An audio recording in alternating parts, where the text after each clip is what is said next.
It's your boy, what's the words? I gotta say what's up to my y'all Smooth Vacant. Tuned into the Smooth Vacant podcast. The podcast bitches. Yo, what up? And we're back. And today I'm joined by one of the leaders of the new school coming out of Texas. He is a Mexicano just like me. Gotta represent. You already know what time it is. He is that Mexican OT. What's good, baby? What's good, baby, with the businesses, man? Man, you on tour right now. How you living? How you feeling? Man, I can't complain. I woke up today, you know? Hey, that's what it's all about. Before I go any further, I gotta ask you though, man. What's up? That Mexican OT, very interesting rap name. How did you get that rap name? What does it stand for? So OT was originally OTV, and OTV stands for On the Verge. And my name is Virgil. And Really? Yeah, and they be calling me Verge, like, what's up, Verge? That's dope. Yeah, so when I was a kid, I was rapping, and I said something like, something, even though I'm on the verge, and it just stuck. It was like OTV, and then one day, I had a partner, and he was just like, yeah, OTV just too long. I'm gonna call you OT. That was it. Yeah, and then you just walk around the hood and they're like, hey, that's that Mexican OT. Yeah, well, I mean, that Mexican OT, I was in the studio again, you know what I'm saying? I ain't doing nothing but music. I've always just loved it, you know, even before I was trying to take it serious. So, you know, I'm in there and I'm fucking talking. I'm boosting my head up. I'm woo-woo, rah-rah, and then I get in there and I said something. I said something. Hey, I was at that Mexican OT, and the microphone just caught it. And that happened like 2019, and that's how it stuck. I just said it at the beginning of the song, and then I would see everybody, and everybody would be like, hey, I was at that Mexican OT, and that's how it started. I fuck with it. You know, I think that's the one thing about you when I first heard about you that I gravitated towards, because I don't think people realize like how much a rap name, or how much your stage name can go in your branding and how people perceive you and how people receive you. And I'm glad it was never forced. You know, it just kind of happened. I walked into it. Well, you want me to tell you something, like, you know, because you're from Houston, correct? Now I'm from Bay City. So Bay City is, like, for the people that don't know, how far is that from Houston? An hour? It's like 2 hours. 2 hours? 2 hours south. My bad, I actually had no idea that you were from Bay City, but you being from Bay City, you being from the South, you being Mexican, like, clearly there's always, like, I feel it's always difficult for when artists come out and, you know, you don't want to pigeonhole yourself and hold yourself back and be like, oh, I'm only a Mexican rapper, right? Yeah. But obviously, artists like SPM, who I feel like has always been held in a high regard. And by the way, for those that don't know, I interviewed SPM over the phone.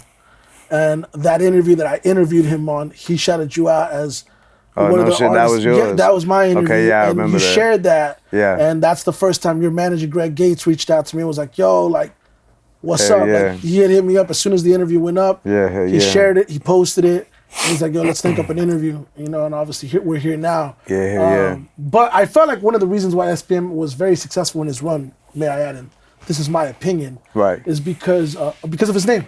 Because he integrated the word Mexican in his name. And, you know, one thing about, you know, I just interviewed Bun B. And one of the things that Bun was talking about in the interview was just about how prideful and how supportive Mexican people are of, you know, not only in general, but especially of our own.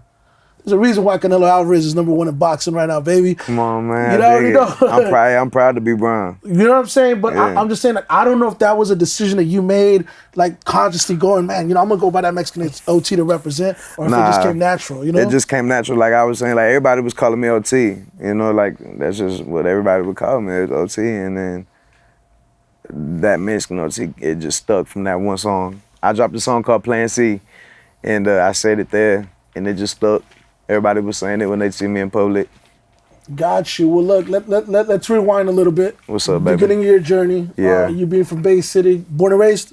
Yeah, well, I moved up to Austin. I lived in Bay City from when I was born to, like, my 6th grade summer. Then I moved up to Austin, and then, like, every summer and every other weekend, I was back down in Bay City. But I was up in Austin for a while, too. How did you get bit by the bug? What made you want to get into rap? What made you take a liking into hip hop? What age could you say that this is whenever you realized this is what you wanted to do? Man, I was rapping when I was like 4 years old. So you were fucking rapping Sesame Street or what? Man, I remember watching my uncles and my cousins. They was in my grandpa's garage, cause they was young. They was young, you know what I'm saying, at the time. So they was, you know, doing whatever the fuck they was doing, being thugs or whatever the fuck, and they was doing music, and you know what I'm saying, it just made me feel grown fucking with them and doing what it was, and I looked up to them too. They was crazy good, and shit, that was my uncles and my cousin. That was really one that they made me want to do it. But the person that like who I wanted to sound like that influenced me, I was always gravitated to the East Coast. Like I wanted to sound like Big L. Wow. You know, I was always jamming his shit. He's a monster. You know. You know, that's funny that you say Big L because, you know, obviously I'm very East Coast influenced as well. And damn badass. You know what I'm saying? Like, I would say my journey's a little bit different than yours, but I was real big on West Coast hip hop. Man, West Coast is cool, bro, but it was too funky for me. It was too happy. Well, you know, I mean, I'm older than you, right? So, like, it was like Dre and Snoop during the gangster rap era. It was a little bit different. Yeah. But when we talk about East Coast hip hop, and, you know, I think it's always kind of like synonymous with like lyrical and actual like knowing how to really rap. Nah, hell yeah. And one thing about that was the East Coast too, though. Yeah, you know, that's what I'm saying about East Coast. Even Eminem, I love the Slim Shady phase of Eminem. Well, you know, the reason I mention that is because whenever I heard your music, and I started really dissecting your music, even though you have swag and even though you fit the mold of what today's artists, you know, like you fit well. Yeah.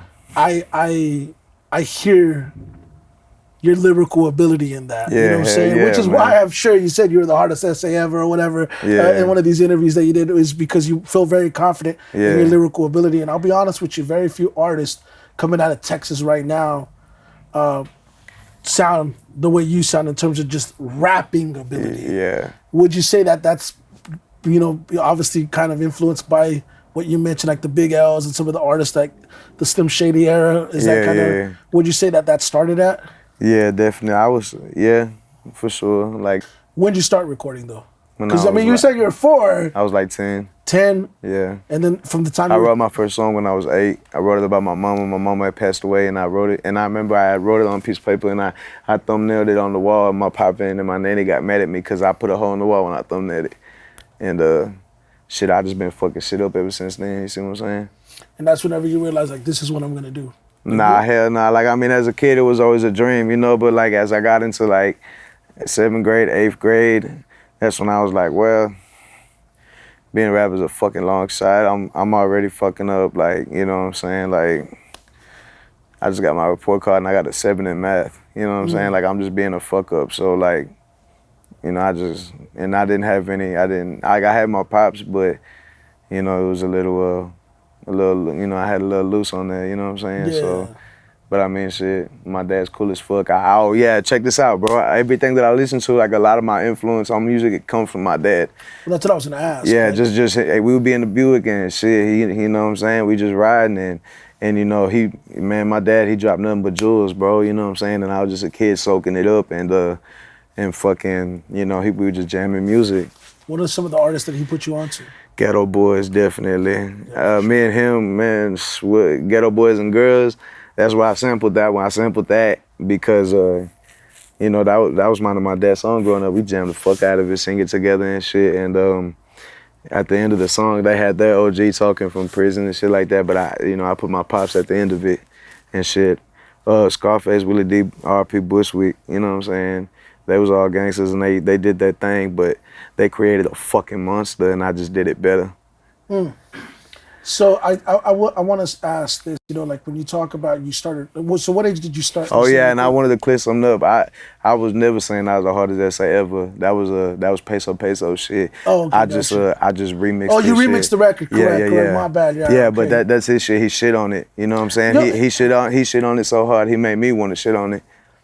You know, I wanted to ask you about that, not because, you know, I think the problem with a lot of times whenever they see young guys coming in, and I've seen some of your interviews, and I feel like a lot of these people want to make clickbaity shit, right? Definitely. They always want, definitely. No, facts. I mean, you know, it's like they always want to pin each other. But I mean, that's cool though. You know, I dig it. Everybody got their own way of doing what they got to do.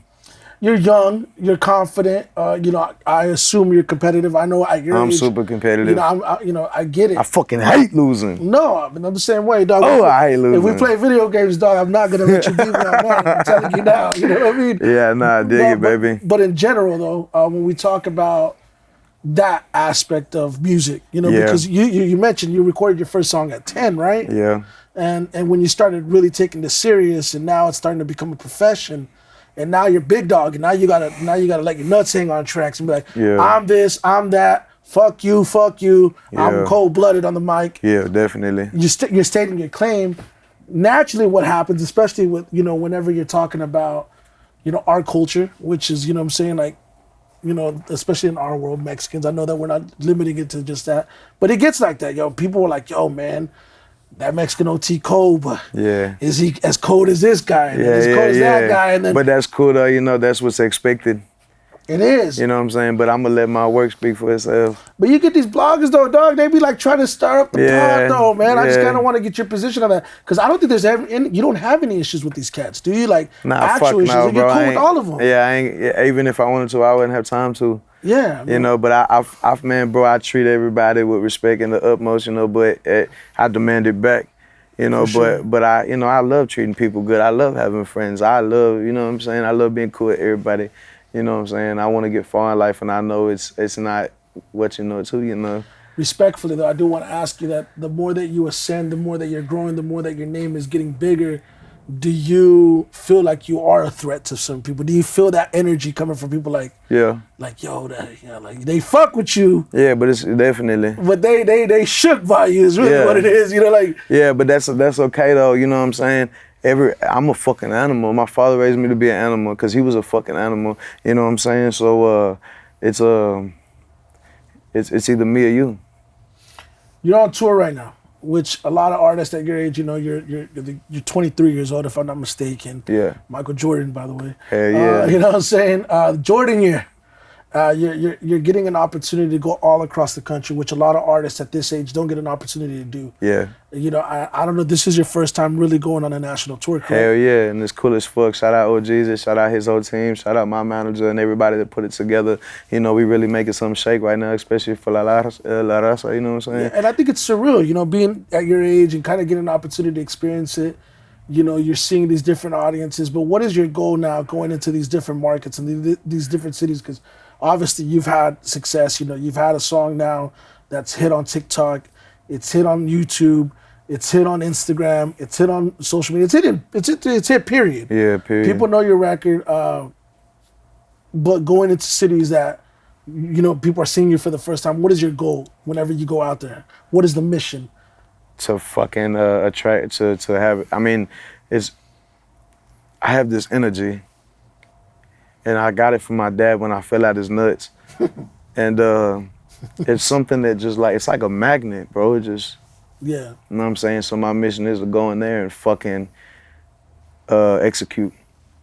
Execute what though? Because see, here's I want like minimum at least like 500 followers every time I leave a show. There we go. That is the answer I was seeking, because I think it's so important. See, like, I know me and you just met, but you know, I've spent the better part of the last 6 years riding national tours for artists. I've worked with a lot of guys, man. Yeah, hell yeah. And I always tell the younger guys that get in the game, like, you need to focus on conversion, right? If you walk in this motherfucker, and if 10 to 20% of these people aren't following you when you leave, your show was not as good as it should have been. Yeah, definitely, bro. And my fans, my supporters, and I always know I have so much confidence in myself. I always know that every show I go to, I know I'm gonna leave with some fans, new ones at least. Because I know I have some people that come and push up that show love off the rip, but I have people that I'm barely meeting, and I know that I'm gonna leave with their attention. People that might have been there for OGs that are coming on to OT for the first time. Yeah. Also, you know, anything that you may have merchandise. I get personal with them. That's what I was saying. Yeah, you want to have this merchandise. You want to make sure that they leave with more than just the show experience, because these are guys that are gonna stick with you for the rest of your career. Yeah, definitely. You know, if you do it right, they're gonna ride with you to the end. You know what I mean? They're gonna buy every album, stream every single. Yeah, hell yeah. But that's why I treat my fans with the utmost respect. I treat them the best because, you know, like I'm saying, like they're the reason why I'm fucking here right now. You know what I'm saying? Then I always I bring them in. You know what I'm saying? You want to do something, you want to picture whatever the fuck you is, you want to talk. If you got something on your chest that you need to get off, I'm here for you, bro. You know what I'm saying? Like, that's real. You know what I'm saying? I love treating everybody good. You know, I want everybody to walk away from me and feeling good. You know what I'm saying? And I think that's another reason why they just straight up organically fuck with me. I think that's one thing I like about you. You know, the one thing from the time that I saw you on the video, I forgot the name of the song, the one that really hit. De La Cobra. That one. When I first heard it, I felt it was authentic. I felt it was real. And for me, you know, shout out to my partner Renaissance, because he's the one that really put me on to you. Yeah, hell yeah. I remember, shout out to him.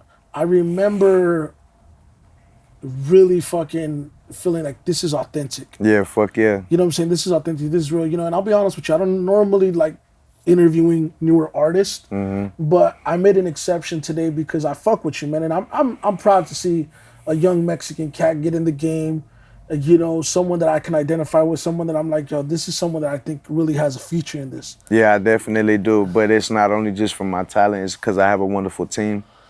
And we'll get to the team in a second because I want to circle back around with that. But I want to, you know, ask you about, you know, what I call the new artist energy, right? Because there's a lot of young guys that get in the game. They have this energy when they get in, and they're fresh, and they're new. And I feel a lot of times whenever an artist is new, people are excited about that artist, right? Because everybody wants to be put onto the next shit. Everybody wants to be put onto the new shit. Yeah. And I feel the new artist energy, there's a window with that. Yeah. You, OT, are only going to be a new artist for so long. What is your long-term goal in all of this? What are you trying to accomplish? You know, I know you've mentioned several things, but what is it that you, like, once you know, the honeymoon phase, you know, fizzles out, you're no longer the new guy. I want, like, when I say, hey, do you listen to rap? I want you to automatically think, yeah, I listen to that Mexican OT. Got you. You know what I'm saying? Like, I want to be a Drake. I want to be a Lil Wayne. I want to be a, you know, something like that. I don't know if that answers your question. No, absolutely answers my question. And I think this is another question I had for you. So you grew up in Bay City. Yeah. You mentioned moving back and forth. Yeah. Did you grow up predominantly in the Hispanic area? Did you grow up in the hood? I mean, like, kind of like, obviously, you know, me growing up in North Fort Worth. Yeah. It's very diverse. Fort Worth is always diverse. You know what I mean? Yeah, Bay City is all, you know, all ghetto. But I was always surrounded by, like, you know, bad things, but I had good people in my life, like my family and shit. Like, I had a good stepmama. When my mother had passed away, I was still living in Bay City, but I had a good nanny. You know, my nanny, which is my grandmother, my father's mother, she was taking care of me, her and my poppin', you know what I'm saying? So I was always surrounded by fuckery, especially, you know what I'm saying, on my mama's side. You know, my family's not perfect, but we, you know, you know what I'm saying, we tried. Here's the question I want to know, because it's a question that I feel like gets asked a lot. You know I've been faced with this question before. Yeah. You know, me coming from a music background, yeah. I've made a lot of music over the years, and, you know, for us as creatives, right, when we're in the space and we're making music, we do whatever the fuck we feel, we do whatever comes to mind, whatever's in our heart. That's what we do. Yeah. For whatever reason, I think sometimes certain audiences in certain areas that aren't culturally like us judge us. And I think when I say that, and I think you know where I'm going with this, is I feel a lot of people, specifically West Coast people, no offense to the West Coast, I got love for you guys. I feel like they judge a lot of the Texas Mexican rappers. Yeah, bro, hell yeah. You know what I'm saying? And but I mean, you know, that's cool though. Like I really been getting a lot of love in West Coast, and and I'm very grateful for it. I'm appreciative of them, you know, giving me the chance to, you know, want to you know, shine for them. You know what I'm saying? So it's cool, but normally, you know, a lot of Mexicans don't fuck with it. You know, like Texas, you know, like they're like, why the fuck you talk like that? Why you act like that? But Texas, it's a culture thing. Yeah. Texas world culture, bro. That's why we act and do what we do. Well, there's a country swing to it, which people don't realize. Unless you live here, you don't know what it is. Yeah, I dig it. It's the same thing as Cali. You go to Cali, like, man, bro, you tell cuz from Cali. Yeah. You can tell we from Texas, you know what I'm saying? Yeah, for sure. But the reason I say that is because I think that when they see Mexicans use the N-word, it's a culture thing. It's like, that's endearment to me. Yeah. Like, yo, that's my guy. That's we're all brown, you know. But when we use it in our music, because that's one thing I noticed about your TikTok, right? Whenever I was seeing it go, it's like people really wanted to pinpoint that. What's your position on that? You know, because I feel like it's only, like, it's not just, you know, I don't want to pinpoint Cali, right? But, you know, like the real prideful motherfuckers that are like, I dig it. They're everywhere. They're everywhere. But he's using the N-word and he's acting like he's black. Why? You know, to them you say what? Like, I mean, you mentioned culture. I'd be like, what the fuck does black act like? Exactly. You tell me what a color act like. For sure. Stupid fuck. You know, and I agree with you 100% because, again, like, I think that some people don't get that. Yeah. And like shit, we just natives, baby. You know what I'm saying? We from the South Side. We from the Third Coast. It's just a culture thing. You know, I feel like it's the best way I could put it. For sure, man. And I agree with you. You know, just so you know. But that's something that I felt like sometimes artists get a bad rap, and you being a young cat coming in the game and really starting to make a name for yourself, like, I don't want that shit to, like, you know, fuck with you. But I mean, you know, my music demands respect and it demands your attention. So whether you like it or not, it's gonna be played and it's gonna be shown, it's gonna be known. Well, it's not only that, but I think, you know, going back to the Selena movie, you know, they always go, you got to be American enough for the Mexicans and the Mexicans, or whatever the fuck is the whole line about the Mexicans, right? I dig it's like you always, there's this, like, almost like a battle with how Mexican are you to the Mexicans. Like, you're never Mexican enough. Just so you know. I dig it. Trust me, like, I deal with that within my own family. Like, damn, you know, like my straight up Mexican family, like, I'm too American for them, you know what I mean? Yeah, I dig it. You know what I mean? So, but you know how shit go, bro. Yeah, so, for sure, baby. Kevin Gates, I saw that he DM'd you some time back. Can you kind of rewind, tell us a little bit about that, how that shit came about, what happened? He saw your video and he just hit you, or what? Yeah, it wasn't nothing crazy. He just, it was almost inevitable for him to hit me up just because I get compared to him a lot. So, but it wasn't that crazy. He just sent me 2 emojis, you know, and I told him be ready for me. And it died from there. You know what I'm saying? Has there been anybody else, like, you know, not that it matters, but I'm just kind of curious, like, any other people that, you know, that you may have looked up to, or that you may have, like, just, you know, fuck with, and then now they're hitting you up, like, yo, your shit's all of them. Everybody. All of them. Like who? give me a name. Just give me one name. Shit, fucking... Duno was like one of the recent ones. I didn't really look up to him, but you know, he was a Mexican that I saw a while back on TikTok and thought it was funny, but I never realized how like much he blew up until like I saw that and then looked into him. Gotcha. So he was one of the most recent dudes that really just gave me some ups. But I mean, shit, SPM, fucking. That was the interview I did. Salsa Man. I fuck with Salsa Man, Peso, D Baby, everybody. But you gotta understand, when I was growing up, I was listening to a lot of underground music. I was listening to a lot of SoundCloud. So the dudes that I was looking up to are just they're not nobodies, but you know what I'm saying, they still, you know, they're not as known or they're popular. The underground scene. Yeah. So you know what I'm saying, it doesn't mean a fuck to what y'all think, but to me, that's who I looked up to. Like, shout out my man Sploose, Peso for real, Peso Sploose, man, for real, Peso the plug, you know, all that for real, bro, real. He black, but you know what I'm saying, that's my black skin. For real, you know what I'm saying? He got a parking lot pimping, styrofoam simping, come hang with a pin, get Benji. That's him, you know. So I was always jamming underground shit. So and I play Xbox with that fuckhead all the time now. You know, he cool as fuck, and you know what I'm saying. So shit like that, the underground folks. As far as the deal, you know, there's been rumors that you know, you may be getting, you know, signed. You know, I heard a bird chirping around the way, you know, a couple weeks ago. They're like, yo, man, that Mexican OT finna get signed. He finna do something. First and foremost, is that even a goal of yours? Do you want to get signed? Is that part of the journey? Or do you want to be one of those cats that just thugs it out, grinds it out, independent? What is it that you want to do first and foremost? I mean, shit, to thug it out independently is gangster, but, you know, I think a team would be super nice. You know, signing sounds cool. I'm already doing super good, you know what I'm saying? All they got to do is just come in and intensify what I got going on. Speaking of which, you mentioned your team earlier, and you had mentioned, you know, a lot of what's possible around you right now is your team. Mm-hmm. Speak to that. How important is it having a team? Because Stupid important.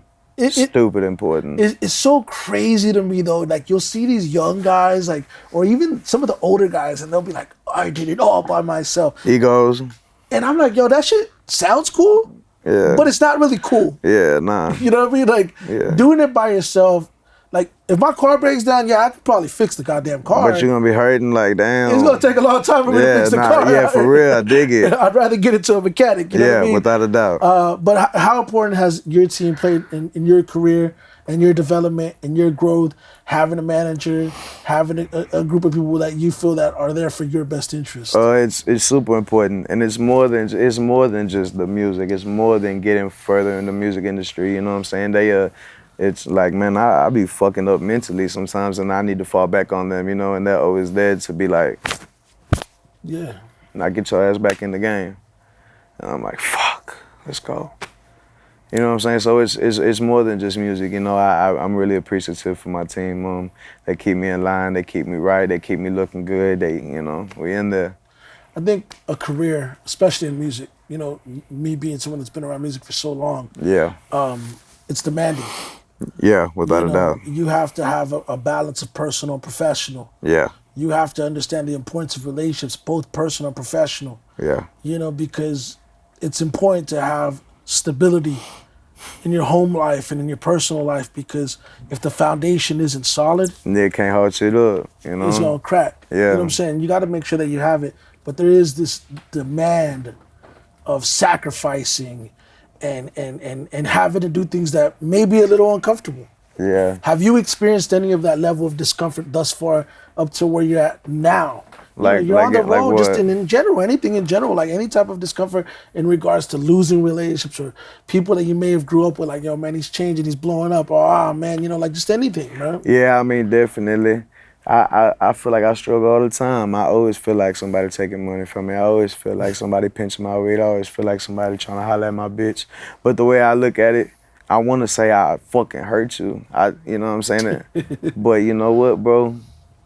I've really been trying to get better with something that just makes me feel good, talking to God or whatever it is, and I feel like I've been getting a lot better with just dealing with it, and he's helped me just be like, you good, like the world's gonna take care of everything. Absolutely, karma will handle that. Yeah, exactly. And I'm gonna tell you right now, you got way too much to live for. Yeah, bro. To jeopardize it on anything. I'm still learning that, cause like I be wanting to punch people in their fucking mouth, but you know I just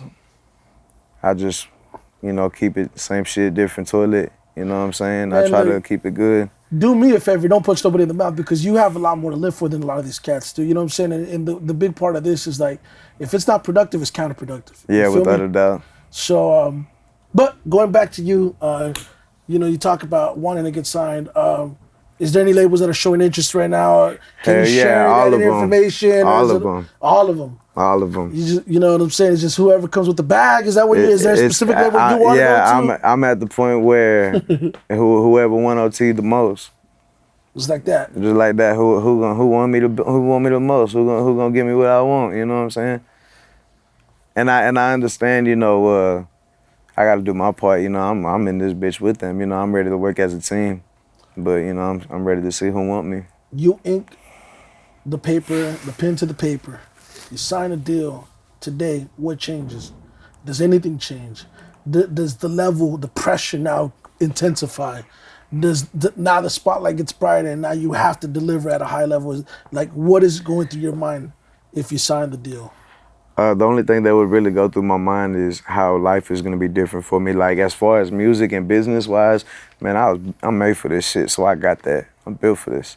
But you know, I'm finna have people coming back like, cuz, you remember this, you remember that? Yeah. Or you know what I'm saying? I'm gonna do that. I'm gonna be like, yo, you remember me? I interviewed you, dog. You see what I'm saying? So give me the interview. Don't forget about me, dog. You know? Nah, never, baby. Thank you for having me, bro. It's an honor to be here, man. No, I mean, I appreciate you, because I think it's important for the younger cats to understand too, because you are a face of the new school when it comes to Texas. Yeah. And I don't mean that disrespectfully. I mean that with the utmost respect, because there's a lot of guys that. But I mean, everybody's attitude should, like, if there were 20 rappers in here, I'm gonna walk in thinking I'm the fucking hardest in this room. That's the same way everybody else should be thinking, you know? Yeah. It's like I could be cool as fuck with you, and I love making friends, like I said, but I'm Dallas Cowboys and you fucking the Cardinals. Like, you know what I'm saying? Like, I'm not finna fucking be cool with you when I got this jersey on. Yeah. You see what I'm saying?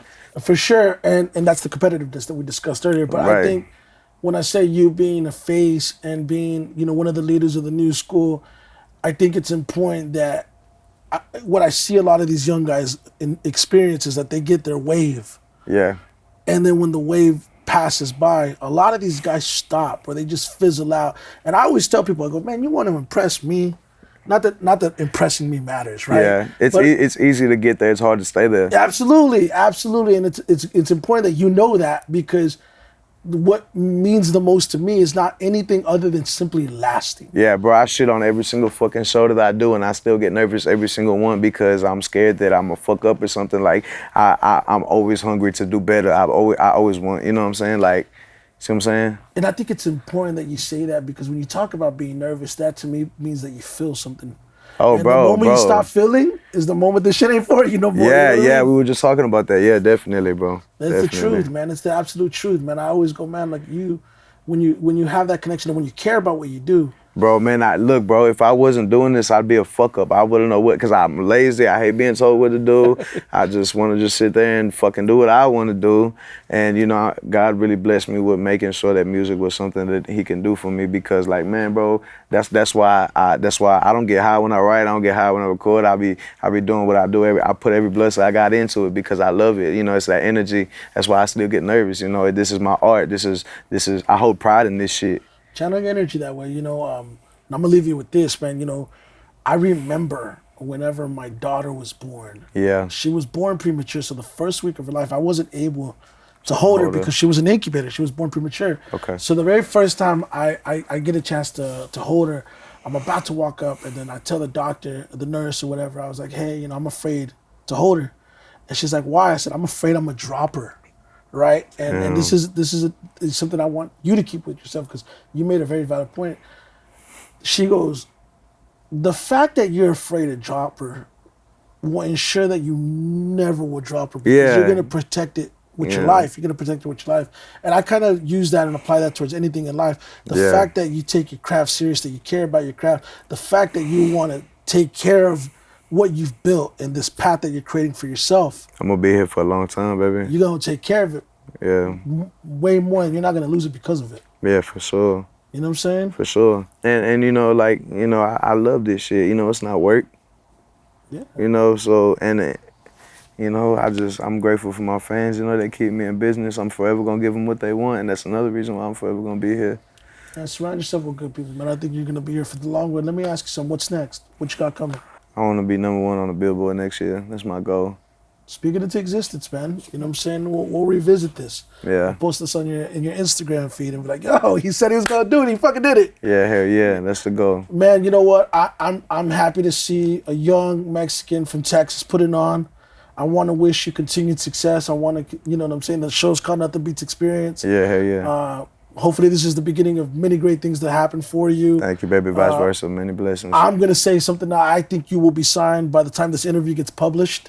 And we just going to be lit. Thank you for having me. Look, if you haven't checked out That Mexican OT, find him right now on Instagram. What's your Instagram? That Mexican OT. Everything spelled right. So That Mexican OT, look him up on YouTube. I'm telling you, man, this kid has skills, man. Like, he's not just one of those fly-by guys. He actually can rap. Yeah, hell yeah, man. Rap. I mean, he said Big L, goddammit. Yeah. That is That Mexican OT, and you already know what it is. We're going to play Madden. He's going to be the Cardinals. I'm going to be the Cowboys. And I'm going to be the nah. We out. Nothing Beats Experience. Let's get it. Peace.